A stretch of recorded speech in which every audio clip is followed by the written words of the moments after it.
Hey everyone, imagine a world where you don't always have to show up in person, but your presence, your voice, your expressions, and your personality still do. Sounds like science fiction? Well, welcome to the reality of digital clones. A digital clone is an AI-powered replica of a real person.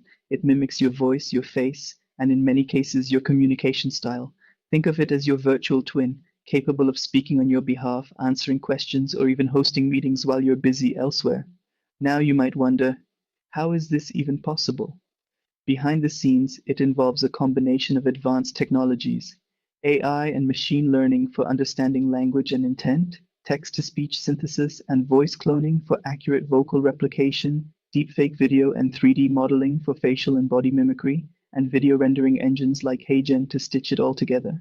Digital clones are already being used in customer service, education, marketing, and even personal productivity. Imagine a teacher creating an AI version of themselves to guide students through lessons 24/7, or a business leader delivering presentations across continents simultaneously. But as powerful as this is, it also raises ethical questions. How do we protect identity? How do we ensure consent? And where do we draw the line between automation and authenticity?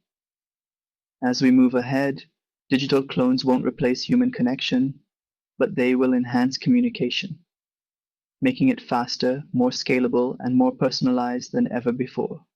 So yes, the digital world is evolving.